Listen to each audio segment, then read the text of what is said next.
there's been a report yesterday about the possibility that India could take up the Russian offer of discounted crude oil.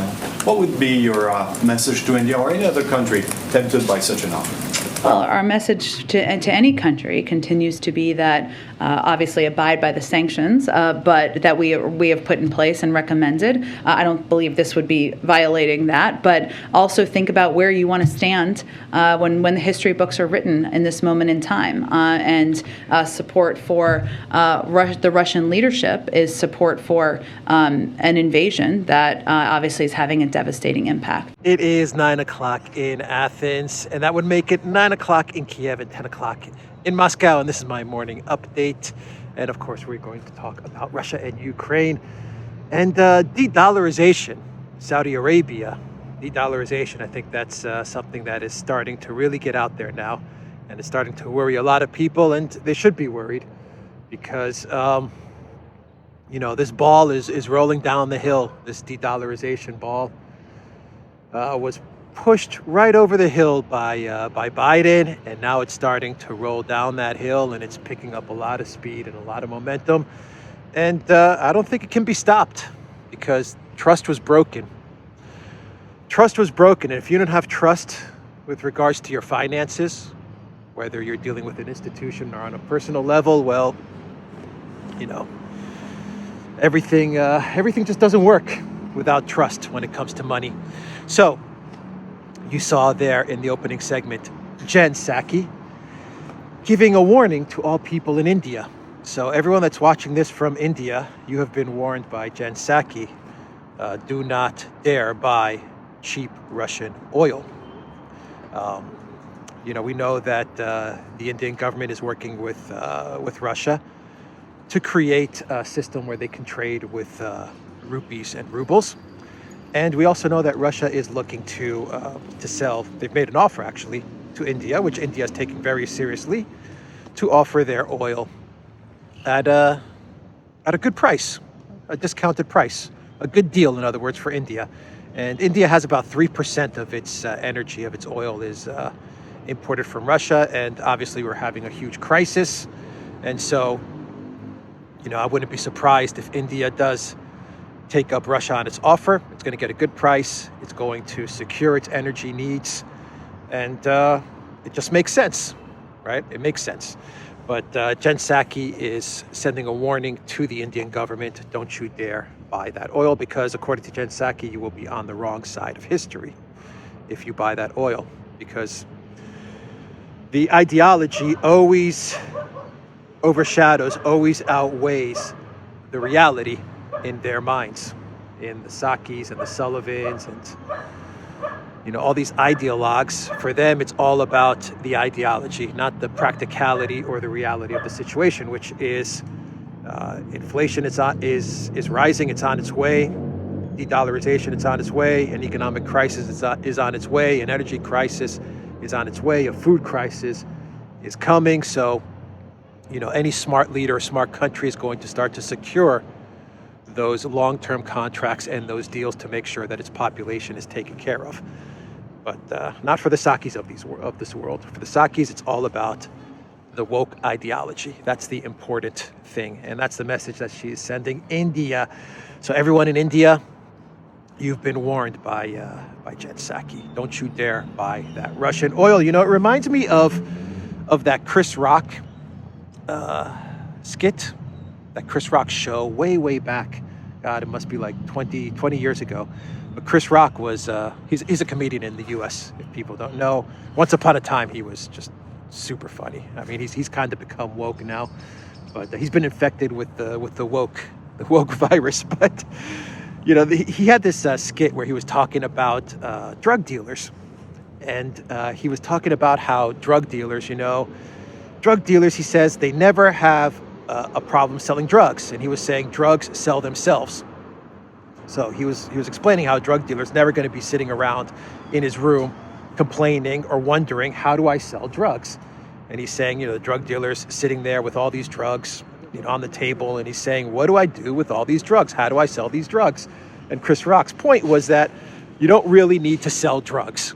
Drugs sell themselves. So I look at that skit like 20 years ago, maybe even 25 years ago, and it's the same thing with oil.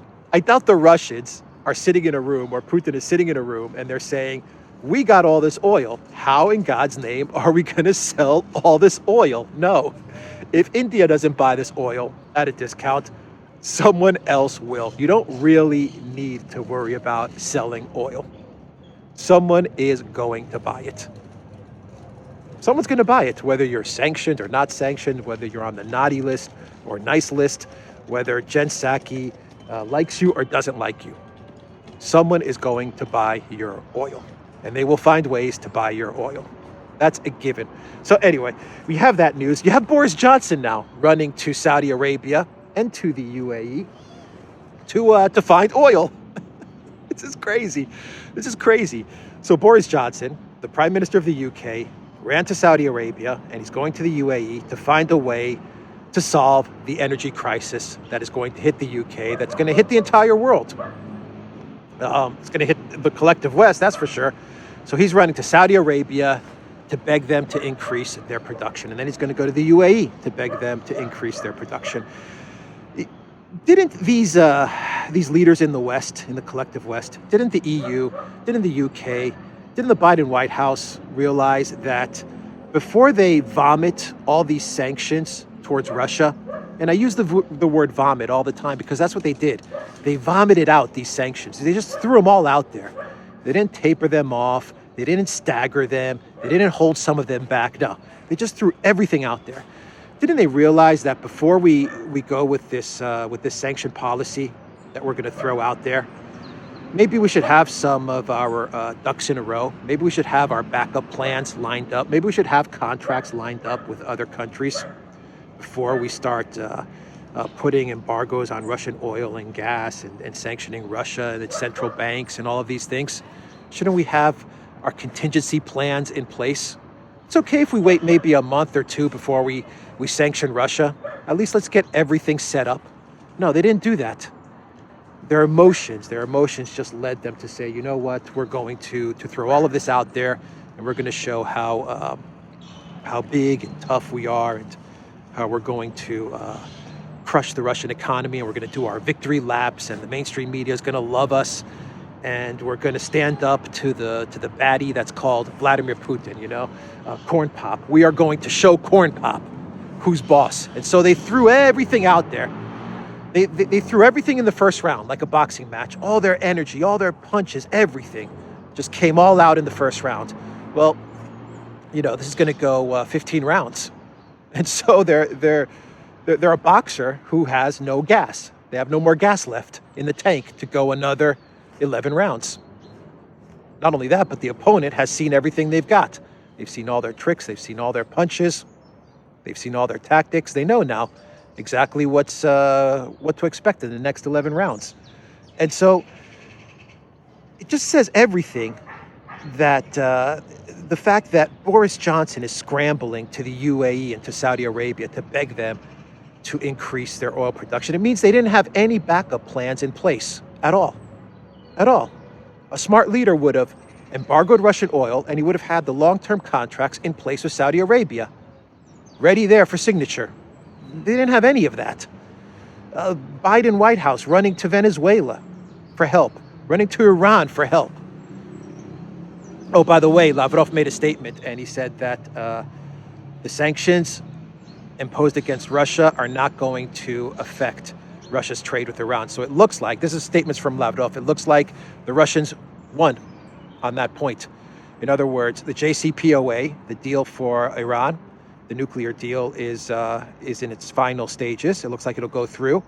And the US and the EU are going to allow Russia to trade with Iran without having the sanctions encumber that trade, without having the sanctions affect that trade.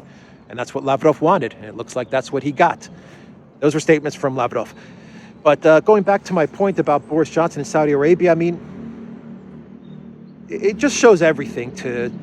It just speaks volumes. It speaks volumes. It shows that they were completely unprepared and they had no planning in place when they decided to impose these historic sanctions against the Russians. It was all driven by ideology and hate and optics and media optics.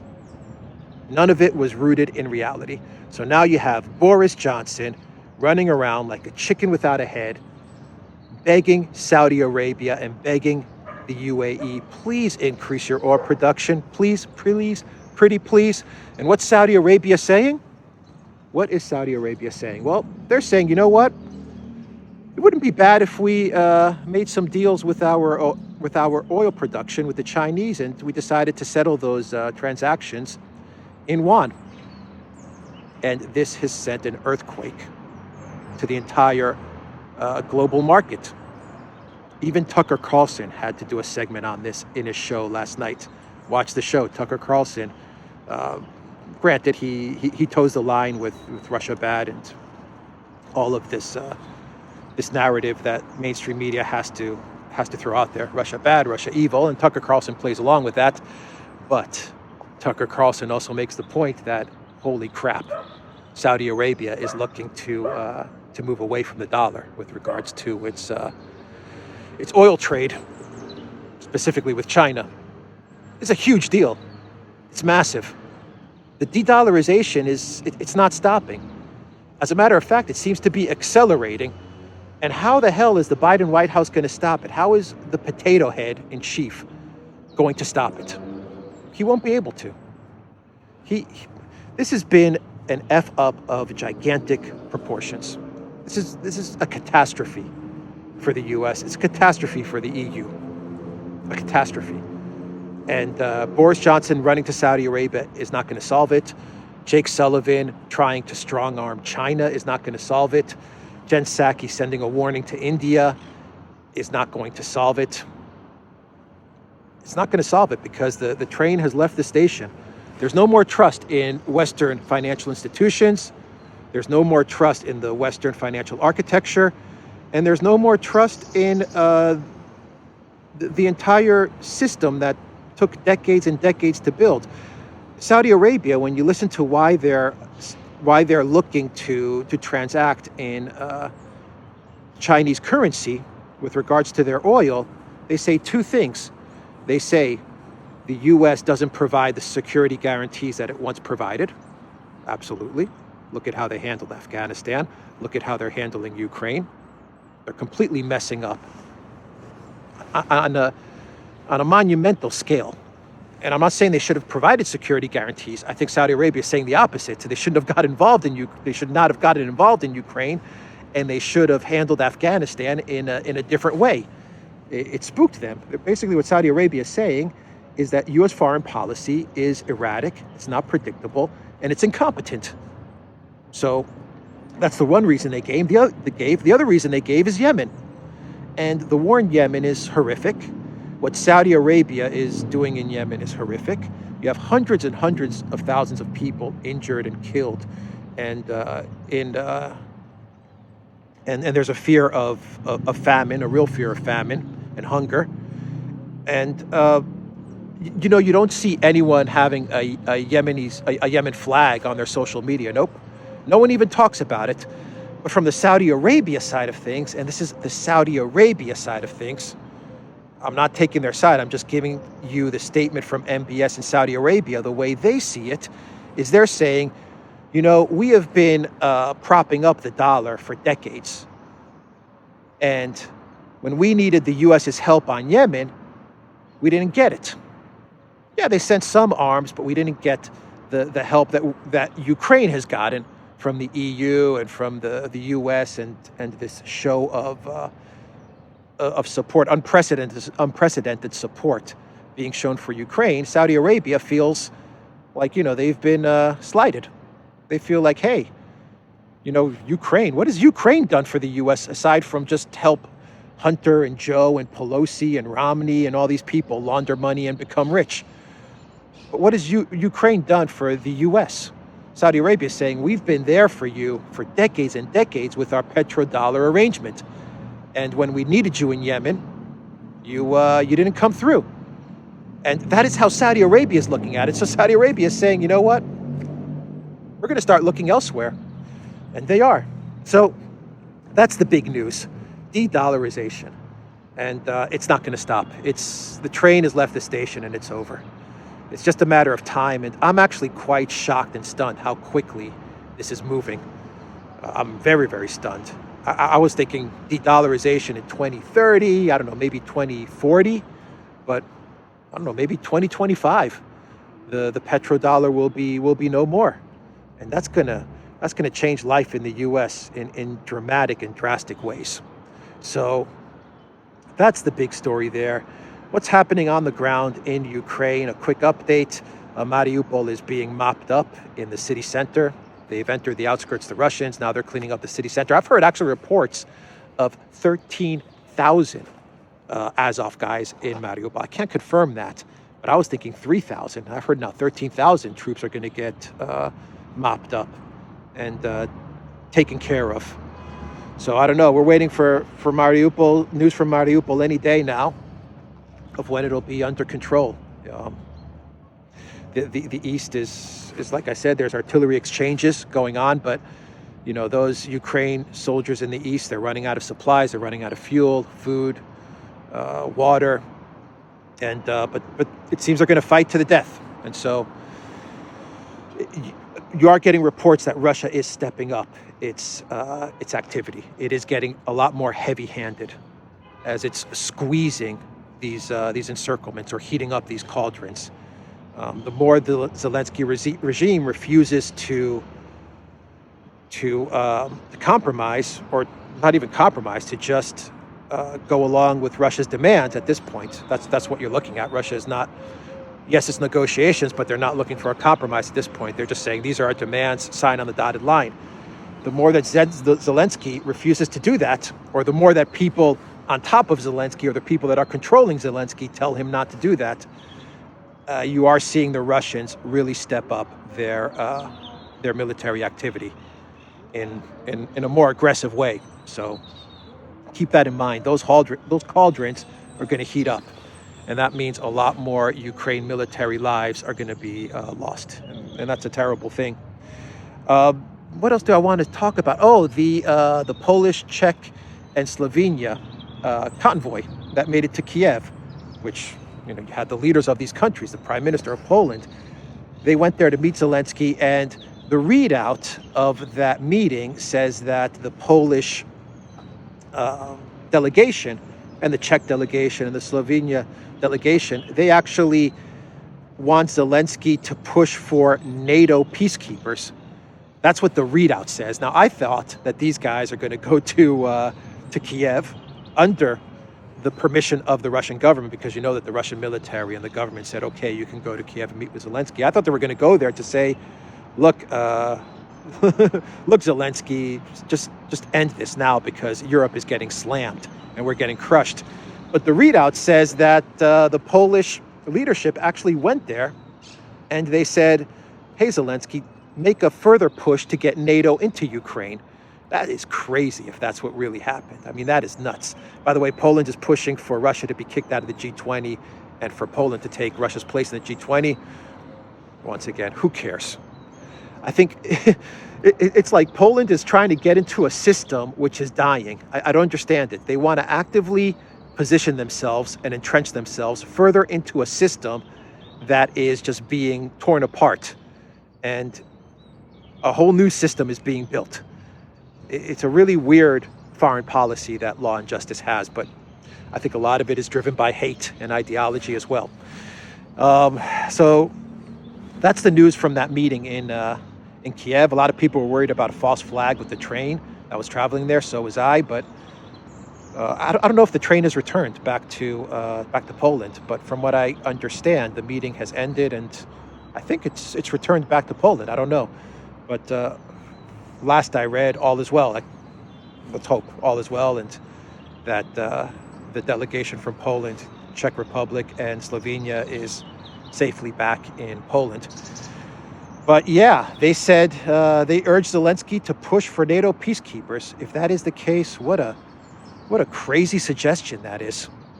In other words, they're just saying escalate, keep on escalating. It's like they want Zelensky and Ukraine to suffer. It's a weird ask, but that's the readout that we get, and we'll just take it at that. We don't know. We will take it at that. Zelensky has said no NATO. He's now making those claims almost on a daily basis. He says NATO will never be in Ukraine. And what else? Oh, the final thing I want to say, and I'll wrap the video up. Check out Alexander's video that he did. I put it up this morning. Check it out, because Alexander has some great information about the fact that Zelensky is he's shaken up his command, his military command, and he's appointed new generals. Look at Alexander's video. He'll get into it a little bit, but basically the quick synopsis of what happened is that Ukraine is losing bad. Zelensky's a mess, and he's now fired his generals, and he's put new generals in charge of the operation, specifically to focus on trying to figure out a way to protect Kyiv. So that is not a military that's winning, because I've read a lot of stories. Maybe they're right. Maybe they're right. I've read a lot of stories that says the Russian military is set to collapse in 10 days. I don't know. Everything that I'm seeing suggests the exact opposite. Dmitry Peskov, the Kremlin spokesman, said that Russia is, the military operation is going as planned, on time, and Russia will complete their goals and their mission. I mean, he was just, boom, straight out, period. No media spin, no TikTokers, none of that stuff. He just said straight out. That's what's going on. We're going to complete our goal. We're going to complete our mission. Everything is going as planned and on time. That's it. So the Western mainstream media is saying the Russian military forces are going to collapse in 10 days. The Kremlin spokesman is saying, everything is going on time and on target, and that's that. And our demands are our demands. So Zelensky's chance and his opportunity to get out of this mess, that time window closes with each passing day. And so for the Polish and the Czech and the Slovenian delegation to go there and to encourage, at least the news we're getting is that they're encouraging Zelensky to call for NATO peacekeepers to be positioned in Ukraine, is absolutely freaking nuts. It's nuts. I said it before. Poland, Hungary, and Romania, when all this is said and done, they should take a step back, let this play out, and when all is said and done, they should call up Russia, and they should all sit at the table without the EU, because the EU is toxic and poison and their ideologues. Without the EU, they should sit down at the table with Russia and say, what do we do about West Ukraine now? How do we secure West Ukraine so that it becomes a peaceful and prosperous region? That's what they should do, but they won't do it. Orban would do it because the guy's freaking smart. But it looks like the Polish leadership and the Romanian leadership is gone full ideology, full woke mode, full Russia hatred mode, and they're not thinking real politic.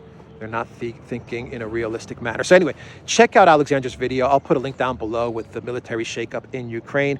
I think that's everything. I think I've covered a lot of ground in this video, and I will leave it there. theduran.locals.com, and go to our Rumble, BitChute, ODYSEE, Super U pages and channels as well, and check out Alexander's videos and check out the Duran's videos. And I am going to grab myself a cup of coffee and get this video edited and up.